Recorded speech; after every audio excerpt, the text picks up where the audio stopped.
हमें अगर सब सीक्वेंस फाइंड करना है दिए गए स्ट्रिंग्स में से, पहले तो एक स्ट्रिंग दिया रहेगा ABCDE और फिर उसके बाद दूसरा एक स्ट्रिंग दिया रहेगा AEC। तो मुझे फाइंड करना है AEC मेरा ये बड़े वाले स्ट्रिंग का सब सीक्वेंस है कि नहीं। तो सिंपल अगर मैं देखूं, एक एग्जांपल लेते हैं जहाँ पे मैं लेता हूँ ABC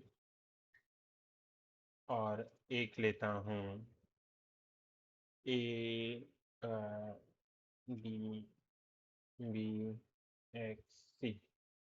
ठीक है, तो मुझे अभी पता करना है कि ये इसका सब सीक्वेंस है कि नहीं ये स्ट्रिंग। तो इसमें हम पहला एक तरीका है टू पॉइंटर से हम इसे सॉल्व कर सकते हैं।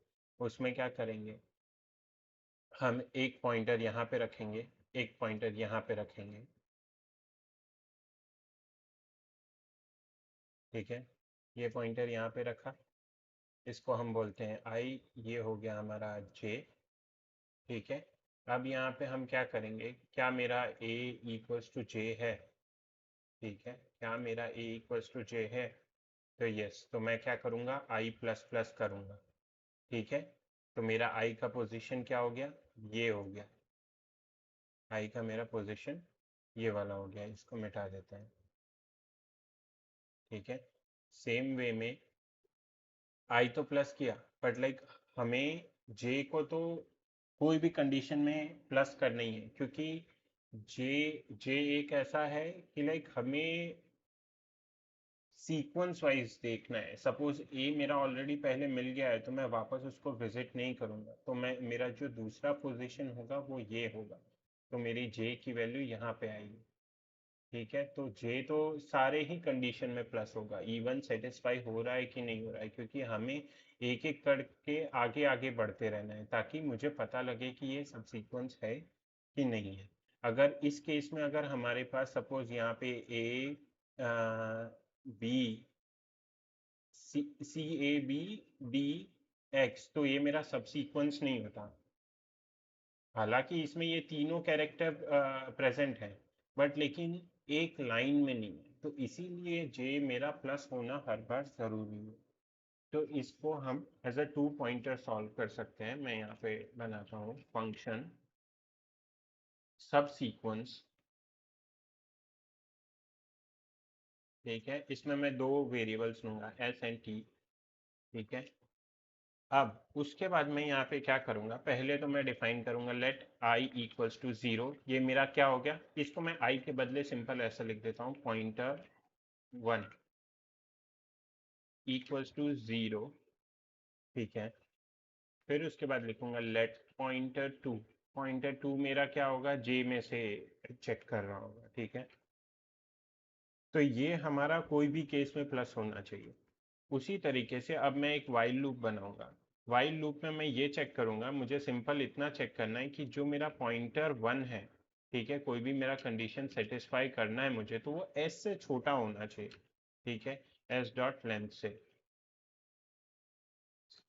एंड उसके साथ साथ ये भी T का भी जो लेंथ है मेरा, सॉरी पॉइंटर 2 का लेंथ T डॉट लेंथ से कम होना चाहिए, क्योंकि मुझे आउट ऑफ बाउंड वाला एरर नहीं चाहिए।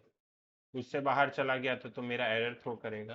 तो ये चीज़ यहाँ पे हम करेंगे। और सिंपल, अब मैंने जो कंपैरिजन बोला था कि भाई इफ मेरा S S pointer 1 is equals to T pointer 2, तो आई प्लस प्लस कर दो।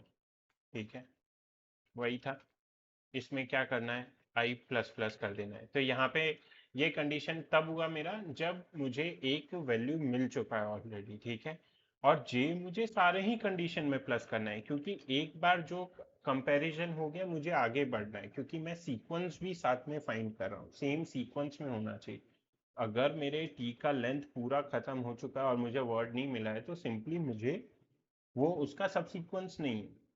ठीक है, मैं क्या करूंगा, रिटर्न करूंगा आई का जो लेंथ है। सपोज मेरा वर्ड है ABC, तो एट द एंड मेरा आई कितना होगा, 0 1 2। ठीक है, उसको मैं कंपेयर करूंगा जो मुझे S वाला कैरेक्टर था। ठीक है, ये मेरा S है और ये मेरा T है। तो इसके लेंथ से कंपेयर करूंगा ना। अगर ये 3 मुझे मिल गया, ठीक है, तो ऑफ कोर्स ये इक्वल है इसके। अगर ये मुझे 3 नहीं मिला, सपोज 1 मिला, ठीक है, तो वो इसके इक्वल नहीं है। तो मैं यहाँ पे सिंपली लिखूंगा I equals to s dot length, ठीक है। अब इसको सिंपली हम कॉल कर लेते हैं यहाँ पे console डॉट लॉग सब सीक्वेंस। अपना फर्स्ट स्ट्रिंग क्या था, ए बी सी। दूसरा स्ट्रिंग क्या था, ए डी बी एक्स सी, ठीक है, ये था। अब मैं इसको रन करके देखता हूँ। सॉरी, इसको मुझे करना है स्ट्रिंग। मैंने यहाँ पे मैंने आई और वो लिया था ना, पॉइंटर 1 होगा यहाँ पे, एंड यहाँ पे होगा पॉइंटर 2। और सेम वे में यहाँ पे मेरा होगा पॉइंटर 1 की लेंथ। अब मैं रन करता हूँ तो मेरा आंसर आया 2। अब मैं यहाँ पे इसको मैं कर देता हूँ z, तो मेरा आंसर आएगा फॉल्स। तो 2 पॉइंटर के थ्रू हम ऐसे सॉल्व कर सकते हैं सब सीक्वेंस।